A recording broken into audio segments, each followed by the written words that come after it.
Hello guys, so good morning. Ito meron tayo ditong laptop, Acer laptop, ayan. So this is an Acer laptop.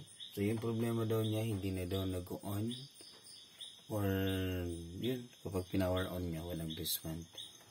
So yan, so nakita ko lang ang dumi na kasi na-stuck na daw ito. Linisin muna natin.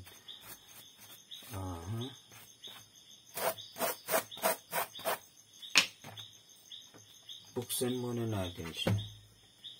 Kasi na-stuck na, hindi natin alam kung ano yung main problem. Ayan, nakasealed pa siya. Ayan, nakasealed pa siya totally. So, 1.5 years in use. So, yun. Mabagal daw. Then, nasira agad yung kanyang battery. So, ginagamit na siya naka-charge. I mean, connected sa outlet. Sige. Buksan muna natin siya.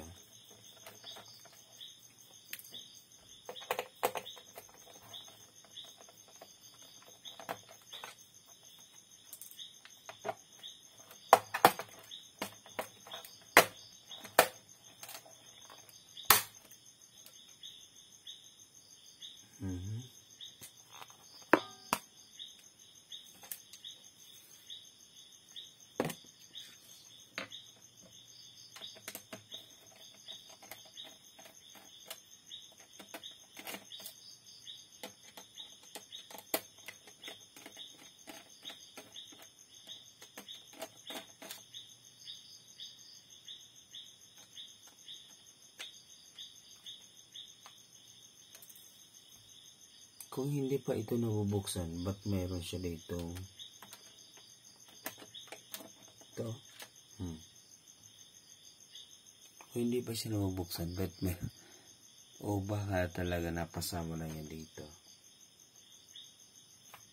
Yun, diba? Question mark, diba?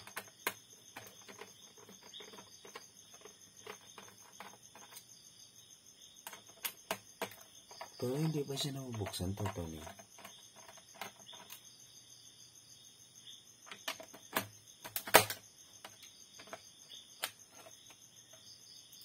Ayun, so yung paglagay nito, nawala yung tornilyo dito. So, sa hard disk yung tornilyo.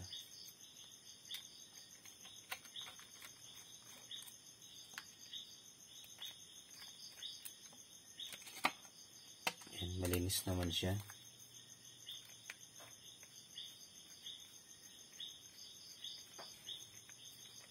So, yung isang tornilyong ito dito to.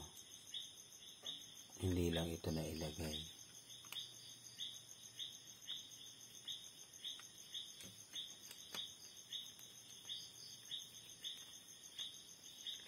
Yun. May ganoon pala, ano? Nangyayari rin pala yun.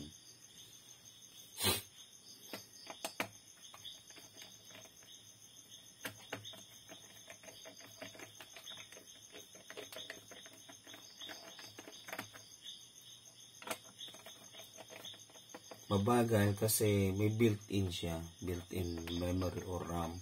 Then pwede naman mag-add-ins dito ng mga 16 GB para maging mas mabilis.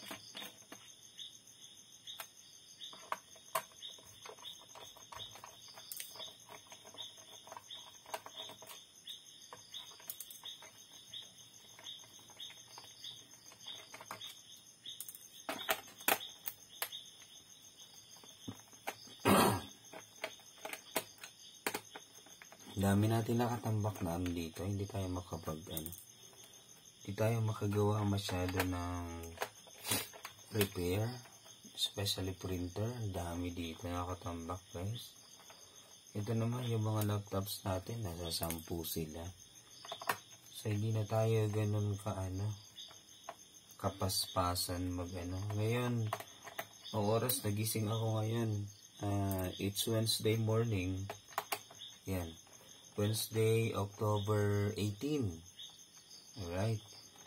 Anong oras ngayon? 2:00 ng madaling araw. Ayan, nagtitila ako lang. Nagpaparamdam na yung yung manok. Yan, antok pa tayo pero wala tayong magagawa. Kailangan natin magtrabaho eh. Ayan. Medyo ano din. Kasi umaasa yung mga customer natin na maayos yun. Na laptop nila. Mostly of my customer dito, mga teacher, mga professionals. Ano?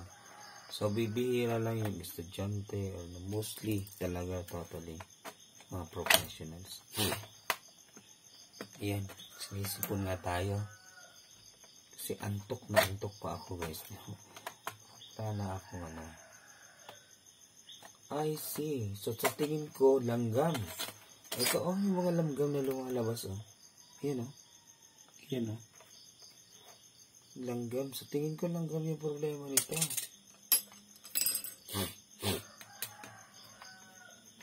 Yun, yung langgam na matamis na langgam, yung problema nito.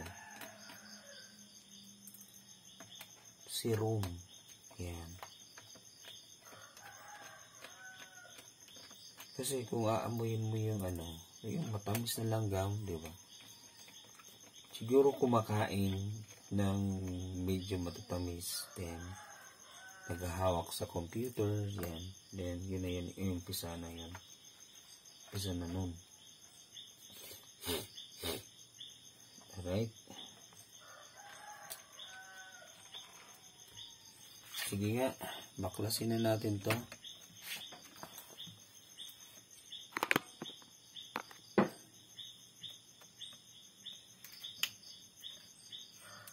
Ano bang mayroon dito?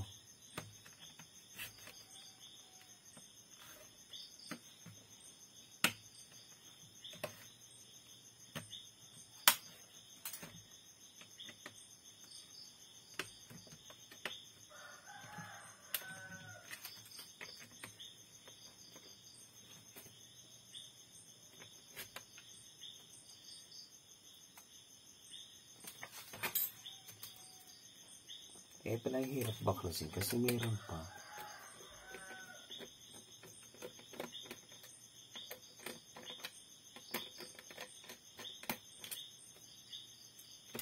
Ano po ba? Wala naman eh. Wala na. Right?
Yung kagigising mo lang at nag-repair ka kaagad. Kasi, yun nga, yung mindset natin nakaano na dito. Bakit? Asan pa ba yung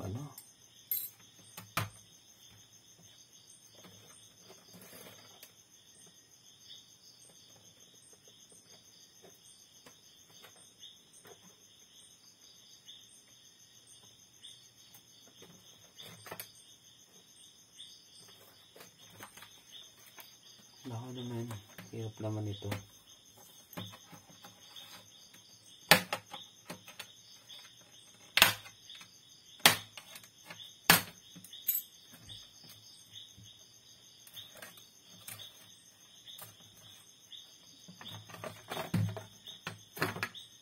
Ayan. So, ayan nga guys.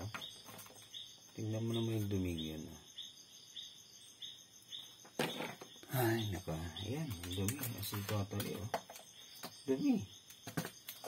Ito, yung battery. Tanggalin natin. Napakadumi. Bakit kaya siya no power? Yan. Pinisin muna natin. Posible yung mga langgam nasa may LCD. Yun yung common problem nito.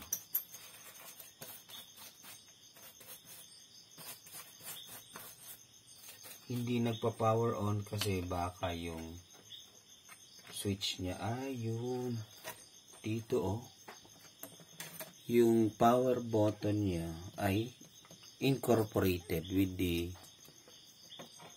kasama sa ito kasama dito sa keyboard yung kanyang power button, kaya hindi siya nag-on. Pwedeng sira na yung keyboard. Tingnan natin ha. Yan, ang dumi. Then, wala na din daw charger.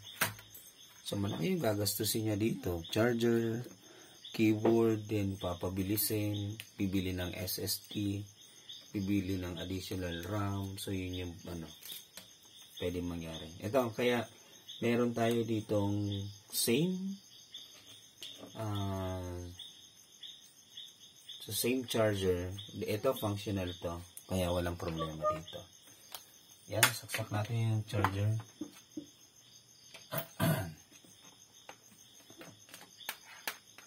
Yan, malinis na yung ilalim niya ha. So sa tingin ko kung bakit no power, dahil yung keyboard, yung keyboard, nandun yung power button. Saksak natin. Any respond. Asan ba dapat yung indicator nito? Ito, so dapat iilaw siya dito. Ito, parting ito. Power on nga natin. Ayun, nag-on naman siya. Okay naman oh. Oh, nag-power on. Ayun, may display. Oh, nag-on. Kasi tinanggal natin yung hard disk, tinanggal natin. Pero nag-power on siya. Pero sabi ni customer, hindi daw nag-on. So siguro, I don't know, baka nalinisan kasi natin. Yung una kasi ginawa ko, diba, chinek ko muna o nilinisan ko muna kasi syempre matagal na ito na stock. Kaya yun. Okay naman yung keyboard. Nag-on naman eh. Long press to shut down. Ayan. Then dito. Sige, lagay nga natin yung kanyang yung hard disk niya. Okay naman guys. So siguro kailangan siguro linisin. Then yun. Kailangan lang magalaw ng konti.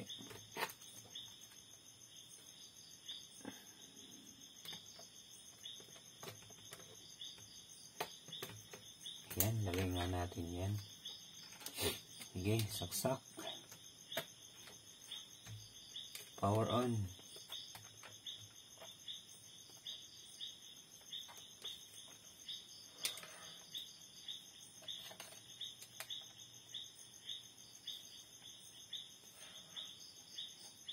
Ayun. Daw display siya kapag mayroong hard disk. Ayun. Okay. Nag-hard display na. Ayun na. Medyo mabagal lang. Tingnan nga natin. Bagal yung respond dyan. Pero ito loading na siya. Diba? So, possible kaya sa battery, shortage na yung battery, kaya hindi siya nag-ano. Kasi, yung kwento nga, ang bilis daw, dati malobat. Then, yun, ginagamit na lang siya naka-charge. So, nagka-problema yung kanyang battery. So, ano ba yung gagawin? Pwedeng yung charger din yung problema, guys. Kasi, ang kwento ni ma'am, ganito. Nagka-problema daw yung charger, then wala na nga yung charger. So, isang charger lang daw kasi yung ginagamit nila. I see. Okay. Kung isang charger, then nasira yung charger. So, pwede yung charger yung problema. Kung bakit hindi nagtuturn on yung computer or yung laptop. Kasi okay naman siya, di ba? Kailangan lang linisin. So, yung problema niya ay charger. Yun. Kasi, tinihingi ko kasi kanina yung charger. Sabi ko, asan po yung charger, ma'am? Ay, hindi ko lang, sir, makuha, sir. So, parang nga, sira na nga yun. So, hindi niya na daw makuha yung charger. So, yan. So, posible yung problema ay nasa charger. Alright. Very good. Medyo mabagal talaga siya. Ayan. So, I therefore conclude na wala namang problema yung, yung laptop. I mean, hindi naman talaga to problema yung laptop, which is no power siya. So, yung problema nito is yung charger. Bibili lang ng bagong charger, then, ito, yung kanyang battery naman, papalitan. Kasi hindi na nga daw nagcha-charge or ginagamit nga daw to, naka-charge nila, naka-direct sa internet. So, yan. Ito, ang dumi nga niya. Ang dumi, as in totally ang dumi.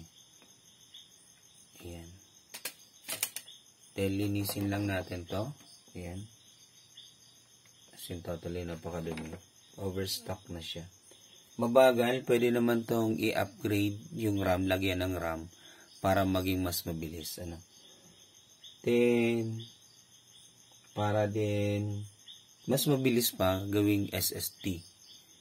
So, yun yung mga then bili ng charger. Charger lang na may problema. Tingnan nga natin kung working naman yung kanyang okay. Yun, medyo mabagal. Tingnan nyo, ang tagal, Ayun. Pag nag-refresh tayo, ang tagal ng respond. So, pabilis-bilisin natin. Posibleng sa startup din yung problema. Control-Alt-Delete.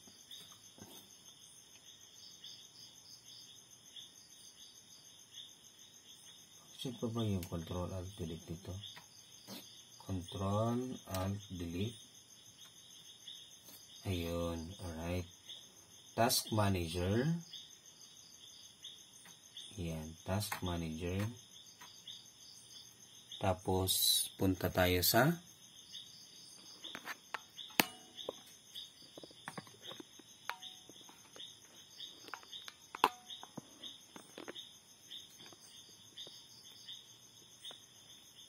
ayan ang bagal ng niya, respond. Yun So, pwede dito, mabagal na talaga siya.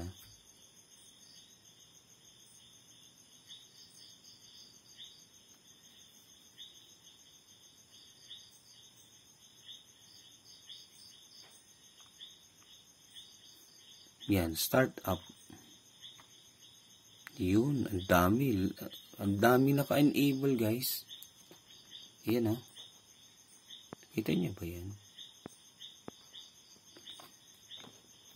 Ayaw gumalaw, Ayan, naka-enable. So, yung mga naka-enable, i-disable lang natin. Ito, for example, yung control center. Yan, i-disable natin yan. Disable. Ito ba, guys? Yan. Disable. Yan. Click. Disable. Hindi siya ma-disable.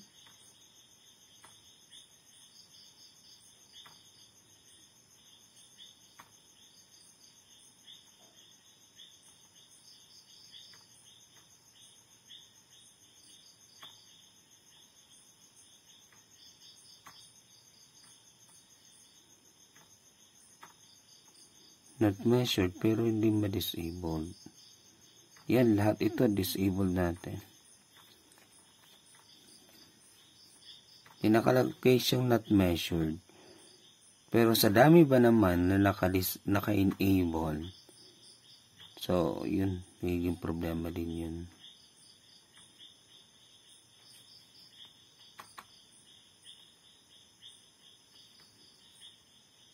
Ayan, so if you are new into my channel, so please don't forget to subscribe. Pa-like na din, guys.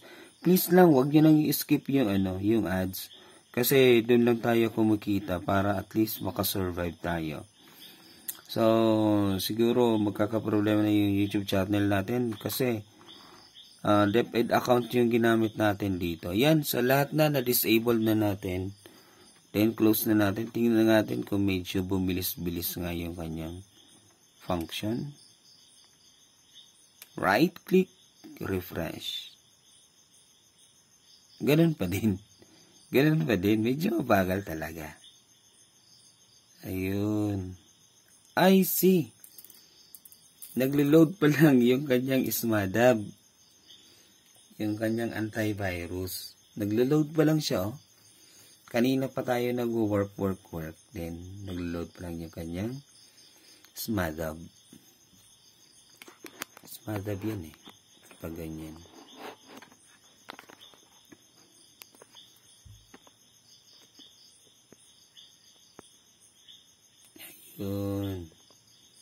Yun, nagle-load pa lang. I mean, yung kanyang ito. End of service notification. So, yun. Mabilis-bilis na yan. Yan. Kasi, dapat patapusin muna ngayon. Alright, so, para mas bumilis nga, yan, mag-a-add tayo ng RAM. Then, pwedeng i-SSD natin para mas mabumilis yung kanyang system. Alright? So, yan. So, sana may natutunan tayo. So, basic lang yung problema. Ang problema lang nito is charger. Then, linisin na din natin. The same time, yung battery, pwede na siyang palitan ng bago. Yan, kasi, yun na nga, na-charging niya daw to. Sige, thank you so much. This is always your Kotak Al Altamarino signing off. Peace out, guys. Ayan.